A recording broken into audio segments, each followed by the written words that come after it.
Je m'appelle Nathalie Brox et j'ai 29 ans. Jusqu'à il y a environ 3 mois, je croyais que ma vie était stable, de cette manière calme et banale que les gens prennent souvent pour quelque chose de permanent. Je ne cherchais pas le chaos, je n'étais ni inquiète ni en quête d'une échappatoire. Je pensais sincèrement que je vivais déjà dans le futur que j'avais choisi. Je travaillais comme chef de projet dans une entreprise de construction de taille moyenne à Charlotte, en Caroline du Nord. Ce n'était rien de tapax sans grave-l'œil, juste de la stabilité, le genre d'emploi qui paie assez bien pour construire une vie que l'on n'a jamais à justifier. Je conduisais une voiture fiable, je louais un appartement de 2 chambres propres en centre-ville et je gérais mes responsabilités avec soin. Mes factures étaient toujours payées à temps. Je faisais des projets. J'épargnais régulièrement. Et j'aimais un homme que je croyais en train de bâtir quelque chose à mes côtés. Il s'appelait Daniel. Nous étions ensemble depuis 2 ans et demi. Nous nous étions rencontrés lors d'un barbecue chez des amis communs au printemps, un de ces après-midi qui s'étirent plus que prévu, où les conversations se fondent dans les rires et où les gens s'attardent au lieu de partir. Daniel dégageait une confiance aisée, charismatique sans être bruyant, et ambitieux de cette façon qu'ont certains hommes de décrire leurs rêves avec plus de vivacité que les étapes nécessaires pour les atteindre. Il parlait souvent de lancer sa propre entreprise de conseil, d'indépendance, de ne pas vouloir être lié à un patron pour toujours. J'admirais cette facette de lui. Environ 6 mois après le début de notre relation, son bail a pris fin alors que le mien courait encore. Il a expliqué qu'emménager ensemble tombait simplement sous le sens, présentant cela comme quelque chose de temporaire en attendant qu'il se remette sur pied. Cette courte période s'est lentement transformée en 2 années complètes. Son entreprise n'a jamais vraiment décollé. Il y avait toujours des explications, des raisons constantes et changeantes. Le marché était instable, les outils n'étaient pas assez bons, le moment était mal choisi ou les contacts manquaient. Au début, cela ne me dérangeait pas d'aider. Je prenais en charge le loyer, les services publics, les courses, sa facture de téléphone, son assurance automobile et parfois même sa carte de crédit quand les choses devenaient difficiles. Il contribuait quand il le pouvait, de petites sommes ici et là. Assez pour montrer un effort, mais jamais assez pour faire une réelle différence. Je me suis convaincue que c'était à cela que ressemblait un partenariat. Je me disais que soutenir signifiait aimer et que la patience finirait par porter ses fruits. C'est ce que l'on croit quand on a vraiment foi en quelqu'un. Le dîner a eu lieu un samedi de fin septembre. La famille de Daniel vivait à environ 40 minutes de là, à Huntersville ses parents, sa sœur aînée Claire et son mari Ethan. Ils nous avaient invités pour ce qu'il décrivait comme une célébration familiale. Son père venait de prendre sa retraite après des décennies passées au bureau du greffier du comté. Avec le recul, les signes étaient là, bien que je n'ai pas su les reconnaître. Pendant le trajet, Daniel a presque gardé le silence. Il restait concentré sur son téléphone, ses pouces bougeant rapidement tandis qu'un léger sourire apparaissait toutes les quelques secondes. Quand j'ai demandé si tout allait bien, il a répondu sans lever les yeux que tout allait bien, même s'il était clair que ce n'était pas le cas. À notre arrivée à la maison, il est entré devant moi sans tenir la porte ni m'attendre. Je suis restée derrière, jonglant avec une bouteille de vin et une carte alors que la porte se refermait presque sur moi. Cela semblait anodin, mais les petits moments ont tendance à s'accumuler. Le dîner lui-même fut poli, mais tendu d'une manière que personne ne reconnaissait ouvertement. La table était magnifiquement dressée, avec des serviettes en tissu et de la vaisselle appropriée. Sa mère avait manifestement fait beaucoup d'efforts. La nourriture était chaude et généreuse, le genre de plat qui demande des heures de préparation. La conversation dérivait maladroitement. Sa mère m'a interrogé sur mon travail et mes projets actuels, et j'ai répondu avec soin, faisant de mon mieux pour rester présente. Daniel participait à peine. Il consultait son téléphone à plusieurs reprises jusqu'à ce que sa mère lui demande gentiment de le ranger. Au milieu du repas, son père a levé son verre et a exprimé sa gratitude pour la famille et pour le fait d'être ensemble. Tout le monde a suivi, trinquant légèrement. J'ai tendu le mien vers celui de Daniel, mais il a retiré le sien, pas de façon spectaculaire, juste assez pour que cela soit remarqué. Claire l'a vu. Je pouvais le dire à son expression. Puis sa mère nous a souri, et d'un ton léger, nous a demandé si nous avions de grands projets à venir. C'était le genre de questions que les parents posent quand ils espèrent secrètement l'annonce de fiançailles. J'ai commencé à répondre, avec l'intention de détourner la question par l'humour, mais avant que je ne puisse finir, Daniel a posé sa fourchette d'un geste ferme et délibéré et a déclaré clairement que nous n'étions plus ensemble. Le silence s'est abattu sur la pièce. Je l'ai fixé, mon esprit luttant pour assimiler ce que je venais d'entendre, et j'ai demandé d'une voix basse, presque tremblante, ce qu'il voulait dire. Il s'est tourné vers moi avec une expression que je ne lui connaissais pas, froide, distante, presque comme si elle avait été répétée. Il a expliqué que nous avions rompu des semaines plus tôt et a ajouté que j'avais refusé de l'accepter. Ma poitrine s'est serrée alors que je regardais autour de la table, cherchant de la confusion ou de l'incrédulité, espérant que quelqu'un rirait ou le remettrait en question, mais personne ne l'a fait. À ce moment-là, j'ai compris que quelque chose n'allait pas d'une manière que je n'avais jamais anticipée. Quelque chose de grave se déroulait, quelque chose auquel je n'étais pas préparé, quelque chose que je n'avais pas vu venir et ce n'était que le début. Pendant de longues secondes après qu'il eut parlé, personne n'a bougé ni réagi. Personne n'a ri, personne ne l'a interrogé, et personne n'a reflété la confusion que je sentais me déchirer. Le silence pesait de toutes parts, lourd et étouffant, seulement rompu par le tic-tac lointain d'une horloge quelque part dans la cuisine. Je pouvais entendre ma propre respiration, saccadée et superficielle, comme si je venais de monter un long escalier. Quand j'ai fini par prononcer son nom, ma voix est restée basse, contrôlée uniquement par instinct, alors que je demandais de quoi exactement il parlait. Il a répondu immédiatement, sans hésitation, ce qui fut la partie qui me perturba le plus. Il a répété que nous avions mis fin à la relation, parlant plus fort cette fois et s'orientant légèrement pour que sa famille puisse clairement voir son expression. J'ai secoué la tête lentement, essayant de me ressaisir, et j'ai expliqué que bien que nous nous soyons disputés à propos de l'argent et de ses dépenses, nous n'avions pas rompu. Nous vivions toujours ensemble, et c'était moi qui l'avais conduit ici ce soir même. Au lieu de réagir avec doute, il a expiré comme si j'avais confirmé son point de vue. Il a fait un geste vers moi et a calmement décrit mon comportement comme celui de quelqu'un qui réécrit la réalité, quelqu'un qui agit comme si rien n'avait changé même quand tout a été clarifié. Mon cœur a sombré. Sa mère a porté sa main à sa poitrine, visiblement bouleversée. Son père s'est reculé, m'étudiant les yeux plissés comme si je lui étais soudainement étrangère, voire menaçante. Claire nous regardait tour à tour, l'expression incertaine et conflictuelle, tandis qu'Ethan s'agitait inconfortablement mais restait silencieux. J'ai repris la parole, plus fort cette fois, le cœur battant, insistant sur le fait que ce qu'il disait n'était pas vrai. Je lui ai rappelé que nous avions partagé le même lit seulement 4 nuits plus tôt et que je lui avais préparé son petit déjeuner dimanche dernier des pancakes, exactement comme il les avait demandés. Il m'a brusquement coupé, balayant ces détails comme s'ils n'avaient aucune importance. Il a prétendu que je considérais les gestes comme s'ils créaient une obligation, comme si faire des choses pour lui signifiait qu'il me devait une relation. La chaleur m'est montée au visage alors que je lui répondais que mon soutien venait du fait que je croyais que nous étions encore ensemble, de la confiance que j'avais placée dans ce qu'il avait dit sur la construction de quelque chose de commun entre nous. Sa mère s'est légèrement levée de sa chaise, la voix tremblante en lui demandant directement s'il avait vraiment essayé de mettre fin à la relation. Il a hoché la tête immédiatement, sans marquer de pause, et a déclaré qu'il avait fait plusieurs tentatives et qu'il avait essayé d'aborder la chose avec précaution. Il a dit qu'il ne voulait pas l'humilier, mais qu'elle refusait d'accepter la réalité. Il a poursuivi en expliquant qu'elle continuait d'apparaître, se comportant comme si rien n'avait changé entre eux. Je le fixais, ma vision se brouillant sur les bords alors que j'essayais de rester d'aplomb. Ce n'était pas de la confusion, et ce n'était pas un simple malentendu. Cela semblait délibéré, comme une performance soigneusement mise en scène. Je regardais à nouveau autour de la table, cette fois avec un désespoir croissant, espérant que quelqu'un remarquerait les incohérences. Je voulais que quelqu'un se souvienne des vacances que nous avions partagées, des anniversaires, des voyages, de la façon dont Daniel s'était reposé sur moi, tant financièrement qu'émotionnellement. Mais au lieu de cela, je vis tout autre chose.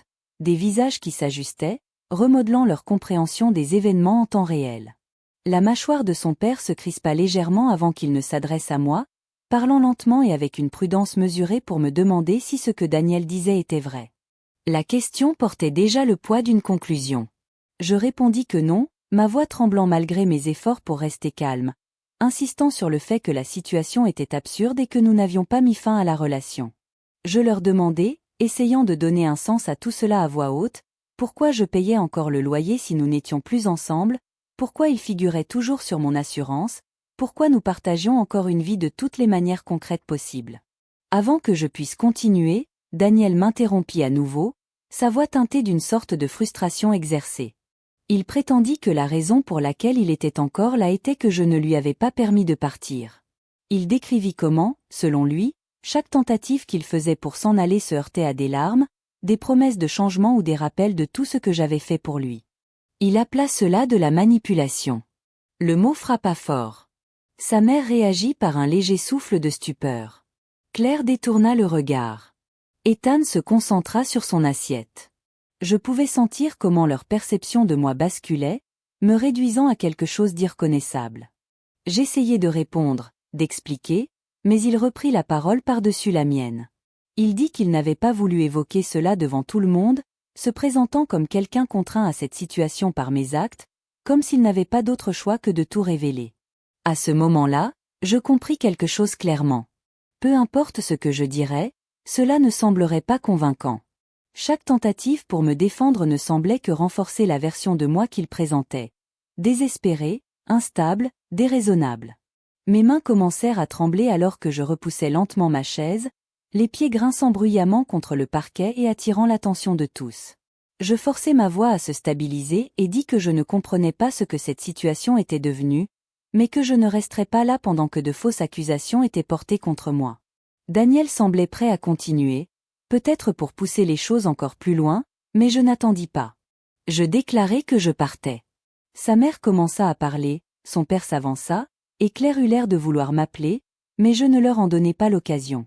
Je sortis de la salle à manger et traversai le salon, où des photographies de famille encadrées tapissaient les murs des images de vacances, de voyages à la plage et de visages souriants qui semblaient maintenant être les témoins silencieux de quelque chose de profondément déformé. Dehors, l'air frais de la nuit me frappa violemment. Mes poumons me brûlaient comme si j'avais retenu mon souffle pendant des heures. Mes mains tremblaient tellement que déverrouiller ma voiture devint difficile. Une fois à l'intérieur, je restai assise en silence, moteur éteint, serrant le volant et regardant droit devant moi. Ma poitrine me faisait mal, mes oreilles bourdonnaient, et mon téléphone vibra avec un message de Claire me demandant ce qui venait de se passer. Je ne répondis pas. Je démarrai la voiture et roulai. Les 40 minutes de trajet pour rentrer me parurent interminables. Les lampadaires s'étiraient en traînées floues de jaune et de blanc tandis que mon esprit rejouait le dîner encore et encore. Chaque mot, chaque regard, chaque accusation. Je cherchais tout ce que j'aurais pu manquer, toute conversation que j'aurais pu négliger, mais la vérité restait inchangée. Nous n'avions pas rompu. Quand j'atteignis enfin le parking de l'appartement que nous partagions, l'immeuble me parut étranger, plus petit d'une certaine manière, comme si je n'y avais plus ma place. À l'intérieur, tout semblait souillé.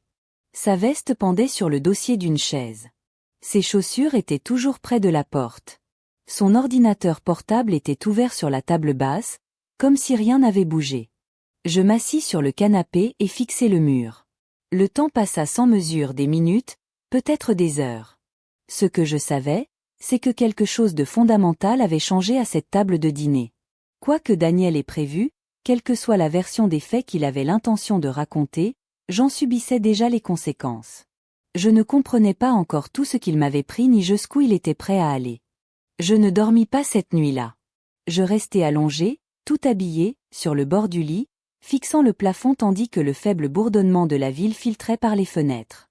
Mon téléphone s'allumait sans cesse sur la table de nuit, des appels, des messages, son nom apparaissant à répétition. Je les ignorais tous. Quelque temps avant l'aube, quelque chose en moi bascula. Ce n'était pas du calme, ni de la paix, c'était de la résolution. Au moment où la lumière du soleil filtrait à travers les stores, je ne cherchais plus de réponse et je ne rejouais plus ce qui s'était passé. J'avais commencé à prendre des décisions. Je me déplaçais dans l'appartement lentement, délibérément, voyant tout avec une clarté nouvelle. Le canapé que j'avais payé. La table à manger que j'avais achetée parce que Daniel disait qu'il travaillait mieux avec plus d'espace. La télévision fixée au mur. Les abonnements liés à mon email et à ma carte. Dans la salle de bain, ces produits encombraient le comptoir. Dans le placard, ces vêtements prenaient plus de place que les miens. 2 ans et demi de vie commune ressemblaient soudain à des pièces à conviction. Je fis du café et m'assis au comptoir de la cuisine avec mon ordinateur ouvert et un bloc-notes à mes côtés. Je commençais à dresser des listes comptes, services, noms, numéros. Je n'allais pas argumenter, supplier ou courir après des explications. Je ne poursuivrais pas quelqu'un qui m'avait publiquement démoli. Si Daniel voulait partir au point de reconstruire la réalité devant sa famille, il pouvait le faire mais pas à mes frais. Le lundi matin, je passais mon premier appel depuis le parking devant mon bureau avant le travail. Je contactai le propriétaire et lui expliquai que je devais rompre le bail. Il ne fut pas ravi, et il y avait une pénalité de 1200 $. J'acceptai immédiatement. Cela en valait la peine. Pendant ma pause déjeuner, j'appelai la compagnie d'assurance et retirai Daniel de mon contrat auto. Il y figurait comme conducteur autorisé depuis plus d'1 an. L'agent confirma le changement, et le tarif mensuel baissa aussitôt. Ce soir-là, j'allai à la banque et fermai le compte chèque joint que nous avions ouvert environ 6 mois plus tôt pour qu'il puisse contribuer plus facilement. Il y avait déposé environ 300 $ au total, alors que j'en avais versé des milliers. Quand la guichetière me demanda si j'étais certaine, je lui répondis que je n'avais jamais été aussi certaine de ma vie. De retour à l'appartement, je changeai le mot de passe du Wi-Fi, annulai les services de streaming et supprimai l'accès à la carte de crédit que je lui avais donnée pour les urgences. Quand j'examinai le relevé, j'eus la nausée. Restaurant, plats à emporter, achats en ligne, rendez-vous chez le barbier, près de 2000 $ dépensés alors qu'il se préparait à me décrire comme une personne obsédée. Le mardi, j'avais commencé à faire les cartons. J'emballais mes vêtements, mes livres, mes appareils électroniques et mon équipement de cuisine. J'avais payé la majeure partie des meubles, les lampes, même la machine à café. Pendant que je travaillais, je pris des photos de chaque pièce, chaque objet comme preuve. Je lui laissai le canapé puisqu'il avait été acheté d'occasion, ainsi que le cadre de lit. Il y avait effectivement contribué, alors je l'ai laissé derrière moi. Tout le reste est parti avec moi. J'ai trouvé un appartement d'une chambre à l'autre bout de la ville, plus près de mon bureau. C'était plus petit, plus propre et entièrement à moi. J'ai signé le bail le mercredi soir et j'ai emménagé le jeudi. Il a fallu 2 trajets avec un nuol et l'aide d'un collègue qui n'a pas posé de questions, se contentant de porter des cartons et de me tendre des bouteilles d'eau quand j'en avais besoin. Daniel n'était là pour rien de tout cela. Il a envoyé un message le mardi après-midi disant qu'il viendrait chercher ses affaires pendant le week-end.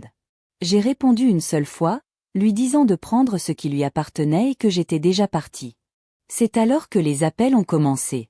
Messages vocaux, textos, accusations. Il insistait sur le fait que je ne pouvais pas simplement partir, que l'appartement était aussi le sien, que je surréagissais. Je n'ai répondu qu'une seule autre fois, lui rappelant que son nom n'avait jamais été sur le bail et lui expliquant que j'avais déjà payé la pénalité. Je lui ai dit que le logement était à lui s'il voulait signer un nouveau bail, sinon il devait être parti d'ici la fin du mois. Après cela, j'ai bloqué son numéro. J'ai bloqué ses réseaux sociaux. J'ai bloqué ses emails. Une rupture nette. Ce soir-là, assise seule dans mon nouvel appartement, le dos contre le mur, j'ai ressenti quelque chose d'inattendu. Ce n'était pas du bonheur, pas encore, mais c'était du soulagement. Il y avait de l'espace pour respirer sans être redéfini, de l'espace pour exister sans que quelqu'un d'autre ne façonne le récit de ma vie. Je pensais que ce serait la fin. Je croyais que le couper financièrement et émotionnellement fermerait le chapitre. Je me trompais. Les semaines qui ont suivi mon déménagement m'ont paru inhabituellement calmes. Pas paisibles, juste vides. Je me suis jetée à corps perdu dans le travail parce que c'était le seul endroit où les choses avaient encore du sens. Échéances, emails, plans, réunions là-bas, tout restait clair et structuré, les mots signifiaient exactement ce qu'ils étaient censés signifier. Je restais tard la plupart des soirs, non par nécessité, mais parce que rentrer chez moi signifiait affronter mes propres pensées, et je n'étais pas prête pour ça. J'évitais les endroits que Daniel et moi avions l'habitude de fréquenter. Le restaurant italien du centre-ville où nous avions eu notre premier vrai rendez-vous. Le café sur Trade Street où il restait assis pendant des heures en prétendant nouer des contacts qui ne débouchaient jamais sur rien. J'ai changé mes itinéraires, ajusté mes habitudes. Mes amis l'ont remarqué. Ils pouvaient le voir à la façon dont je tressaillais quand mon téléphone vibrait ou à la manière dont je détournais les questions avec un sourire crispé et contrôlé. Quand ils me demandaient, je leur disais simplement que nous nous étions séparés et que ça n'avait pas marché. La plupart des gens acceptaient cette réponse sans insister. Quelques-uns me demandaient si j'allais bien, et je leur répondais que oui, même si je ne savais pas si c'était la vérité ou juste quelque chose que je disais en attendant de comprendre. La nuit, des morceaux de ce dîner tournaient en boucle dans ma tête, la voix de Daniel, le regard de sa mère, le silence de son père. J'ai commencé à me remettre en question, me demandant si j'avais raté quelque chose, s'il y avait eu une conversation que j'avais mal comprise. C'est ce que fait la manipulation. Elle vous force à douter de votre propre mémoire, comme si vous examiniez les preuves d'un procès auquel vous n'avez jamais accepté de participer. Mais chaque fois que le doute commençait à s'installer, je revenais aux faits. Nous n'avions pas mis fin à la relation. Il n'y avait pas eu de conversation finale. Il comptait toujours sur mes revenus tout en m'accusant d'obsession. Ces faits ne changeaient pas. 2 semaines passèrent. L'appartement commençait lentement à me sembler être le mien. Je déballais mes affaires avec intention, gardant les choses simples. Pas de compromis, pas de recherche d'approbation, juste du calme et de l'ordre. Puis, un jeudi soir de mi-octobre, je me suis arrêtée à l'épicerie près de chez moi, le Harris Teeter sur East Boulevard. J'étais dans le rayon des céréales, fixant des boîtes inconnues, quand j'ai entendu mon nom. Je me suis figée avant de me retourner. C'était Claire. La sœur de Daniel se tenait là avec un chariot, habillée de façon décontractée, les cheveux attachés, la surprise visible sur son visage. Elle m'a salué doucement. J'ai répondu poliment mais avec prudence, lui rendant son salut et lui demandant comment elle allait. Elle a hésité, jetant un coup d'œil dans l'allée pour s'assurer que personne n'était à proximité, puis m'a demandé si nous pouvions parler dehors. Chaque instinct me dictait de refuser. Laisser quoi que ce soit du monde de Daniel revenir dans le mien me semblait dangereux. Mais la curiosité l'a emporté sur la prudence. Peut-être avais-je besoin de la confirmation que ce qui s'était passé était réel. J'ai accepté. Nous avons payé séparément et nous nous sommes retrouvés sur le parking, près de sa voiture. Elle s'est appuyée contre la portière conducteur, les bras croisés, comme si elle se préparait à quelque chose de difficile. Elle m'a dit qu'elle devait me confier quelque chose d'important. J'ai répondu avec précaution, expliquant que je ne voulais pas tout rouvrir, que j'étais déjà passée à autre chose. Elle a secoué la tête et a insisté sur le fait qu'il y avait quelque chose que je n'avais pas entendu. Mon estomac s'est noué. Elle m'a dit que Daniel avait menti sur tout. Elle a expliqué qu'il n'y avait pas eu de rupture avant ce dîner, que les accusations et le récit faisant de moi une personne obsédée avaient été entièrement fabriqués, planifiés à l'avance. J'ai senti mon pouce accélérer en lui demandant pourquoi. Elle a hésité avant de répondre, puis m'a dit qu'il y avait quelqu'un d'autre. L'air a semblé s'alourdir lorsqu'elle m'a expliqué qu'elle s'appelait Sophie, que c'était son ancienne partenaire, et qu'ils se voyaient depuis environ 1 mois, peut-être plus. Mes mains se sont crispées le long de mon corps. Elle a continué, expliquant qu'il voulait une sortie propre, une sortie qui le ferait paraître irréprochable. Il voulait que les autres croient que j'étais le problème pour ne pas être perçu comme quelqu'un qui avait profité de moi. Il voulait de la sympathie. J'ai demandé, en essayant de garder ma voix stable, si cela signifiait qu'il m'avait humilié délibérément. Elle a hoché la tête, les yeux embués, confirmant que c'était intentionnel. Un rire court et sec m'a échappé, totalement dépourvu d'humour. Elle a poursuivi en décrivant ce qui s'était passé après mon départ ce soir-là. Daniel n'avait pas été ému. Au contraire, il était resté maître de lui, faisant les 100 pas dans le salon, répétant qu'il n'avait pas voulu que les choses se passent ainsi. Il prétendait avoir essayé de régler cela en privé, mais que j'avais forcé la situation en refusant d'accepter la rupture. Il n'arrêtait pas d'insister sur le fait qu'il n'avait pas d'autre choix. J'ai fermé les yeux alors qu'elle continuait, expliquant qu'elle l'avait confronté et qu'il avait fini par avouer la vérité. Il avait dit qu'il devait contrôler l'image de la situation parce que j'avais une stabilité financière, et qu'il ne voulait pas que quiconque pense qu'il s'était servi de moi. Alors il a inversé l'histoire. À cet instant, quelque chose en moi s'est apaisé. Je n'imaginais pas les choses. Je ne me trompais pas. Tout avait été délibéré. Et quoique Daniel ait pensé avoir évité ce soir-là à table, il n'avait pas échappé à la vérité. Pas totalement.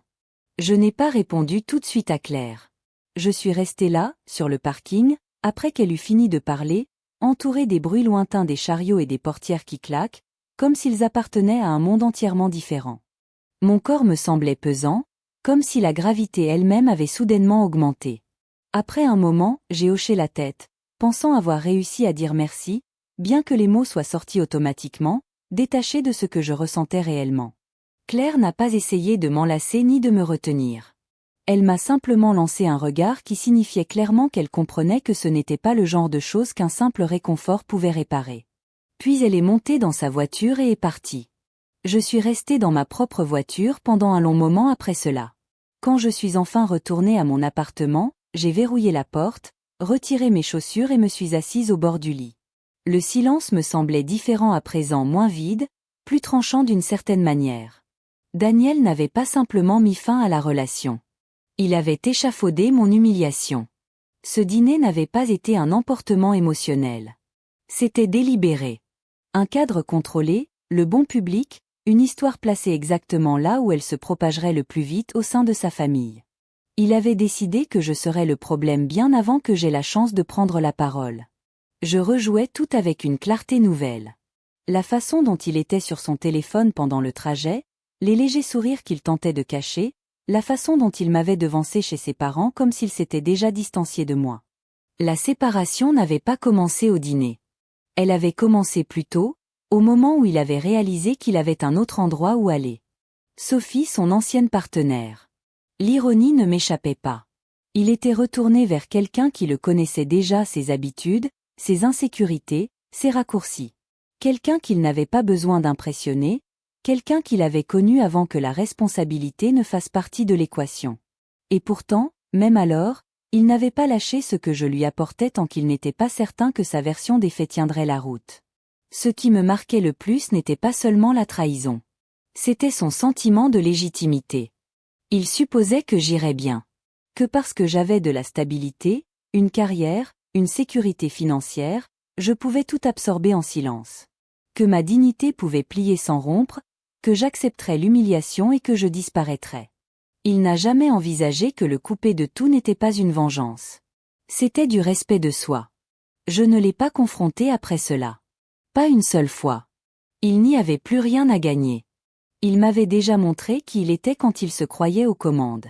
J'ai refusé de lui donner une autre occasion de s'expliquer, de déformer la réalité ou de jouer la comédie. Le silence avait plus de pouvoir que tout ce que j'aurais pu dire. Au cours des semaines suivantes, la vérité a commencé à faire surface d'elle-même, sans aucun effort de ma part. Un ami commun a mentionné que Daniel et Sophie avaient déjà des problèmes. Il racontait aux gens qu'il était entre deux logements, qu'il se concentrait sur lui-même, prétendant qu'il n'avait besoin de rien. Ce qu'il voulait dire, c'est qu'il avait besoin de quelqu'un d'autre pour le prendre en charge. Quand Sophie a réalisé que ce soutien s'accompagnait d'attentes financières, émotionnelles et autres, les choses ont commencé à s'effondrer. Leur relation ne s'est pas terminée par une dispute dramatique, mais par un refus. Après cela, il a contacté des amis communs, proposant de nouvelles versions de l'histoire. Il prétendait que j'avais surréagi, que je lui avais pris des choses, que je l'avais quitté sans prévenir. La plupart des gens ne le croyaient pas. Claire, discrètement et sans attirer l'attention, a rectifié l'histoire là où c'était nécessaire. Ses parents ont fini par apprendre des parcelles de vérité. Je ne sais pas jusqu'à quel point, et je ne sais pas ce qu'ils ont choisi d'en faire. Les parents s'accrochent souvent à la version de leurs enfants en laquelle ils veulent croire, même quand elle commence à se fissurer. Je n'ai jamais posé de questions. Début novembre, j'ai reçu un message d'un numéro inconnu. Il disait qu'une erreur avait été commise et demandait si nous pouvions parler. Je l'ai regardé pendant quelques secondes, puis je l'ai supprimé et j'ai bloqué le numéro. À ce stade, les choses s'étaient améliorées. Pas parfaites, mais stables. L'appartement me semblait être le mien d'une manière que le précédent n'avait jamais été. J'ai tout agencé exactement comme je le voulais, propre, intentionnel, calme. Mon travail a remarqué le changement avant moi. Une promotion est arrivée, avec plus de responsabilités et une augmentation. C'était mérité, pas conditionnel. J'ai eu quelques rendez-vous, rien de sérieux.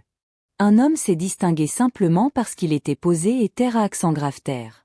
Il a payé son propre repas sans en faire tout un plat, et n'a pas réagi quand j'ai dit que je n'étais pas pressé. Cela seul me semblait différent. J'ai entendu dire que Daniel était retourné vivre chez ses parents à Huntersville. Je ne sais pas combien de temps il y est resté, et cela m'est égal.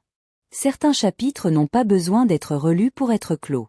Je pense encore à ce dîner parfois, la façon dont l'atmosphère a basculé, la rapidité avec laquelle la réalité peut être remodelée quand quelqu'un d'autre contrôle le récit. Mais sortir sans me défendre a été la première fois où je me suis choisie sans hésiter. Le couper financièrement et émotionnellement a été la deuxième. Certaines personnes détruiront tout autour d'elles juste pour rester dans leur confort. Je suis simplement reconnaissante de m'être éloignée avant que les dégâts n'atteignent tout le reste. Le plus étrange a été de réaliser à quel point j'avais peu à faire. Je n'ai pas dénoncé Daniel. Je n'ai pas renvoyé de preuves ni essayé de corriger chaque mensonge. J'ai simplement arrêté de participer. Et sans moi pour soutenir sa version des faits, son histoire a commencé à s'effondrer d'elle-même. Au début, c'était subtil. De petites incohérences que les gens ne remarquaient qu'après avoir entendu différentes versions de la même histoire.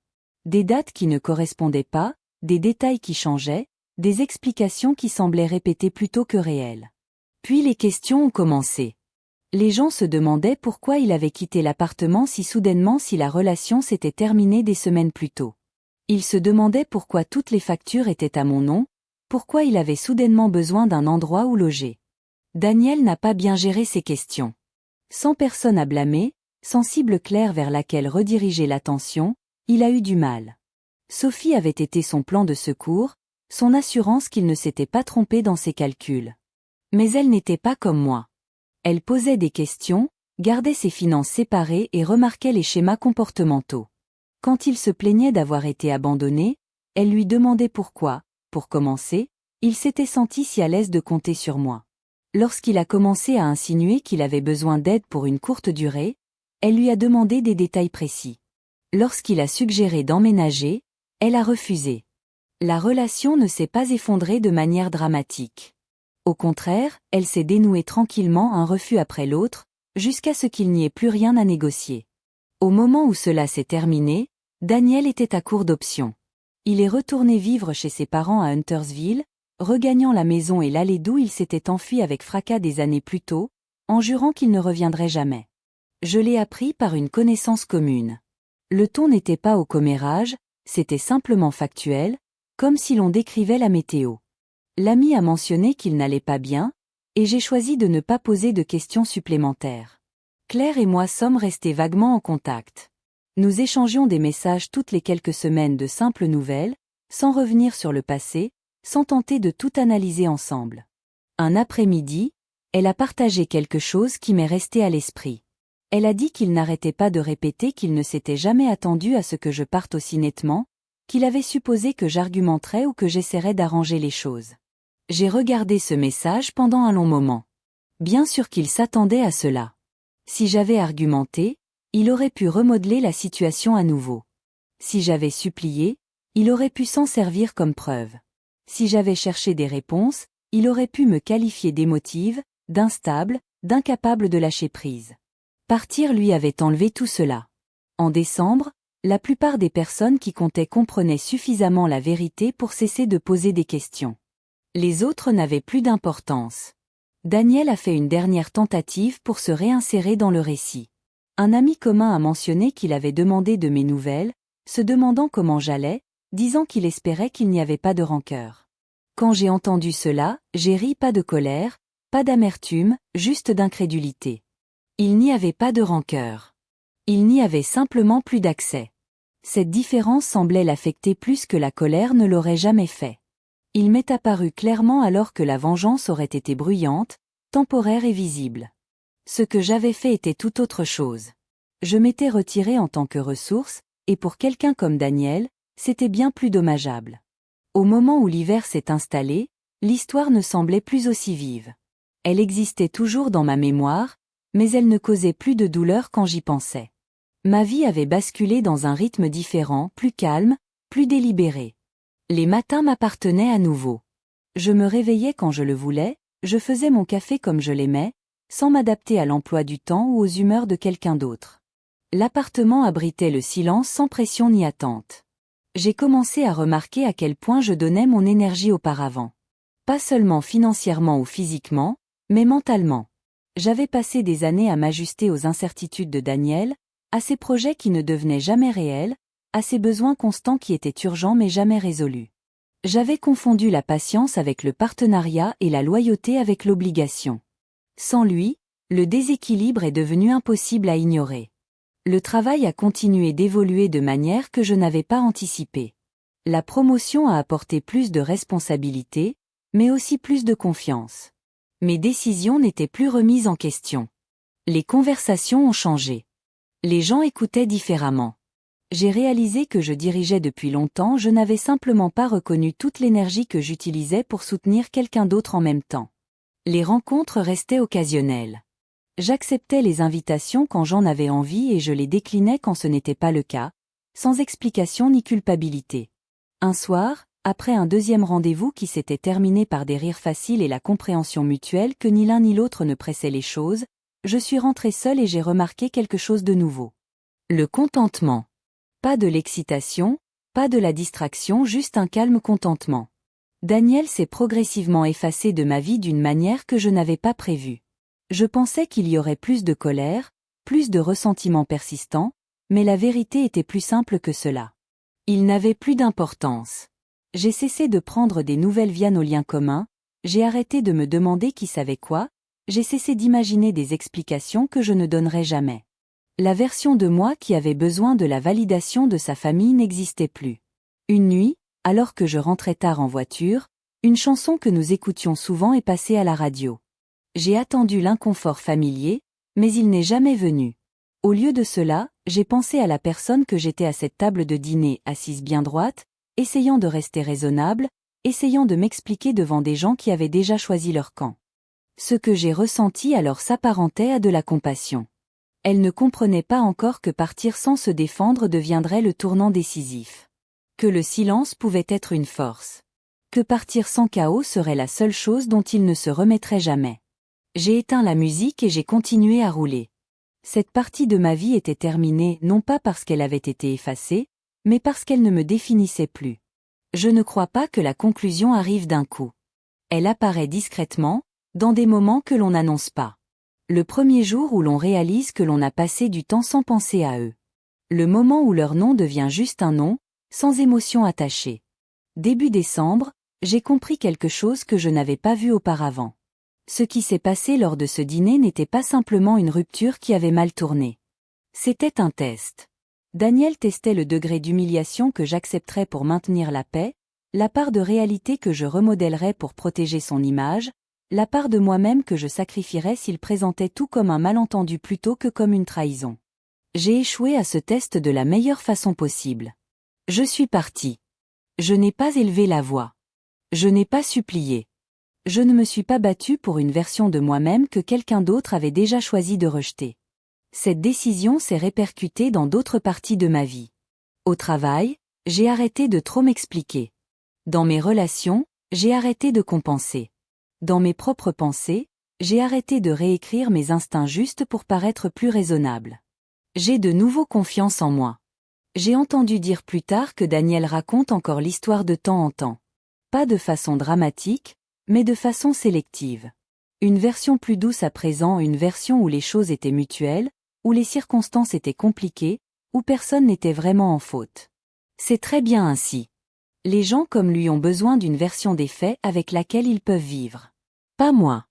La vérité n'a pas besoin de défense quand votre vie la reflète. Mon appartement me semble être un foyer d'une manière qu'aucun espace partagé ne l'a jamais été. Mon emploi du temps m'appartient. Mes finances sont entièrement miennes. Mon temps est passé avec des gens qui sont présents sans avoir besoin d'être portés. Parfois, tard le soir, je repense à cette salle à manger au moment où l'atmosphère a basculé, au moment où j'ai réalisé que j'étais en train d'être réécrite en temps réel. Si je pouvais parler à la version de moi-même qui était assise là, je ne lui dirais pas de se battre plus fort. Je lui dirais autre chose. On ne gagne pas en étant cru. On gagne en partant entière. Certaines personnes essaieront de démanteler votre crédibilité avant de vous laisser partir avec votre dignité. Laissez-leur leur version des faits. Vous n'en avez pas besoin. Partir proprement n'est pas une faiblesse, c'est de la clarté. Et une fois que vous l'avez choisi, vous ne pouvez plus redevenir la personne qui croyait que rester était une force.